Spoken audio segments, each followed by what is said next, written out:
இந்த வீடியோவில் நம்ம எதை பற்றி பார்க்க போகிறோம்னா வரக்கூடிய ராகு கேது பெயர்ச்சி 2025 தான்.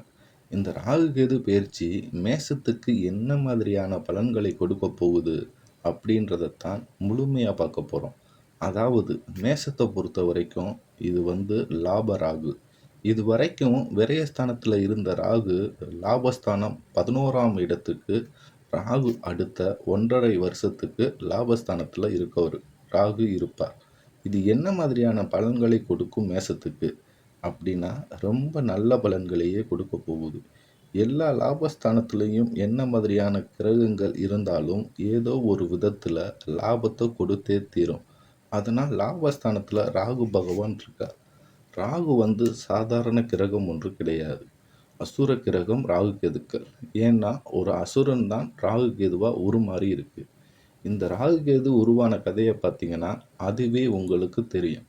அதனால் அப்போ ராகு மட்டும் யாருக்கும் எந்த விதமான வளர்ச்சி ஒரு பலன் கொடுத்தாலும் திடீர்னு ஒரு எதிர்பாராத விதமாக பெரிய அளவில் முன்னேற்றம், பெரிய அளவில் பலன்களையே கொடுக்கும். அசுர வளர்ச்சி என்று சொல்லுவாங்களே, அது எல்லாமே ராகு கிரகம் கொடுக்கிறது தான். அதனால் இந்த லாபஸ்தானத்தில் ராகு பகவான் வந்துட்டதுனால அடுத்த 1.5 வருஷம் நீங்கள் எடுக்கக்கூடிய எந்த முயற்சியாக இருந்தாலும் அது வெற்றியைத்தான் தரும்.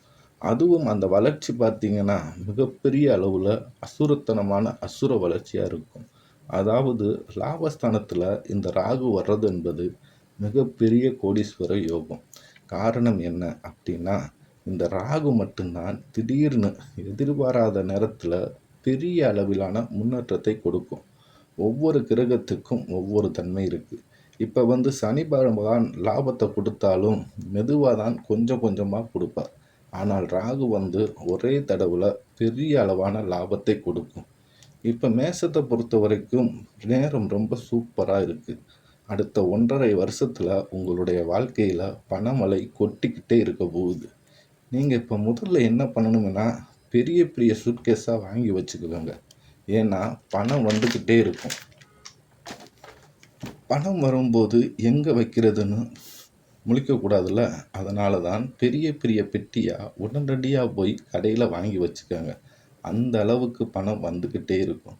அது மட்டும் இல்லை, முன்னாடிலாம் காசு வேணும்னா பேங்குக்கு போய் செக்கு ஏதாவது இருந்தால் அதை கொடுத்து உங்கள் அக்கௌண்ட்டில் பணம் இருந்தால் உங்களுக்கு கையில் பணம் கொடுப்பாங்க. ஆனால் அடுத்த 1.5 வருஷத்தில் நீங்கள் பேங்குக்கு போய் மேசராசின்னு சொன்னாலே உங்களுக்கு கையிலேயே பணத்தை கொடுத்துருவாங்க.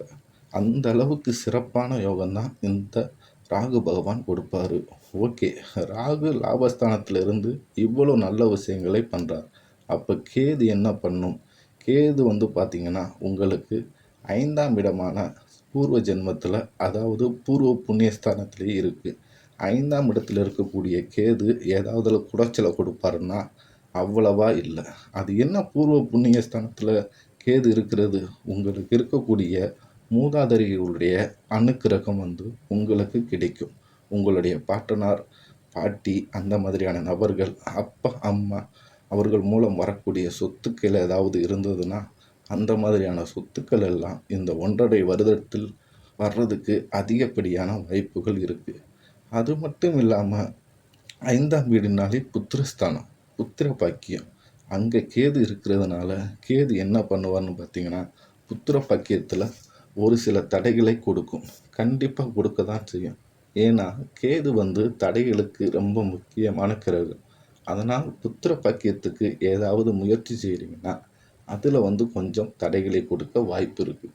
அது மட்டும் இல்லாமல் கேது கடனை கொடுக்கக்கூடிய கிரகம். உங்களோட குழந்தைகளை குறிப்பாக இப்போ உங்களுக்கு கடன் வர்றதுக்கு ரொம்பவே வாய்ப்பு இருக்குது.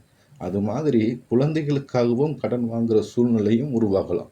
பசங்களை மேல் படிப்பு படிக்க வைக்கிறது, இல்லை கல்யாணம் பண்ணுறது, இல்லை அவங்களுக்கு ஒரு வீடு கட்டி இந்த மாதிரியான பசங்களுக்கான கடன் வாங்குகிற சூழ்நிலை அடுத்த 1.5 வருஷத்துக்கு அதிகப்படியான வாய்ப்புகள் உண்டு மேசத்துக்கு. அது மட்டும் இல்லை, கேது அது எந்த மாதிரியான கேதுன்னு பார்க்கணும். சிம்மத்திலேயே இருக்க போகுது 1.5 வருடத்திற்கு. அது சாணக்கிய கேது. மேசத்தை பொறுத்த வரைக்கும் ரொம்ப நல்ல பலன்களை மட்டும்தான் கொடுக்கும். ஆனால் 5 என்கிறது வைத்த குறிக்கக்கூடிய பாவம். அதில் வந்து கேது இருக்கும்போது சாப்பாட்டு விஷயத்தில் ரொம்ப கவனமாக இருக்கணும். அது ரொம்ப முக்கியம். ஏன்னா நீங்கள் சாப்பிட்ற சாப்பாடு வெளியில் ஹோட்டலில் அதிகமாக போய் சாப்பிட்ருக்கீங்கன்னா இந்த மாதிரியான காலகட்டத்தில் ரொம்ப கவனமாக இருக்கணும். ஏன்னா ஃபுட் பாய்சன் ஆகுறது, உடம்புக்கு ஒத்து வராமல் போகிறது, அல்சர் வர்றது, இதுக்கெல்லாம் கொஞ்சம் வாய்ப்புகள் உள்ளது. இந்த மாதிரியான விஷயங்களில் சற்று கவனமாக இருக்கணும். கடன் விஷயத்தில் ரொம்ப கவனமாக இருக்கணும். நீங்கள் வாங்குறத விட மற்றவங்களுக்கு கொடுக்குற கடன் ரொம்ப ஜாக்கிரதையாக இருக்கணும்.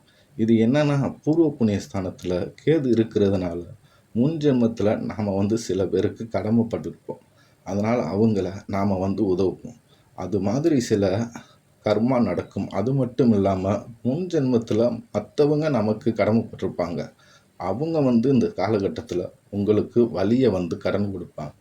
இப்போ ஏதாவது வீட்டில் நல்ல விசேஷம் நடக்குதுன்னா, ஒரு வீடு கட்டுறீங்க அப்படின்னா, கொஞ்சம் பண தேவை இருக்கும்போது, உங்கள் சொந்தக்காரங்க அல்லது உங்களுக்கு தெரிஞ்சவங்க, இல்லை நண்பர்கள் அவங்களே வந்து கேட்பாங்க. "என்னப்பா பணம் வேணுமா? எவ்வளவு தேவை? நான் தரேன்னு" சொல்லுவாங்க. உதவிகள் உங்களை தேடி வரும். இதுதான் மேஷத்துக்கு பொறுத்தவரைக்கும் அடுத்த 1½ ஆண்டுகள் ராகு கேதுக்கள் செய்யக்கூடிய பலாபலன்கள் ஆகும்.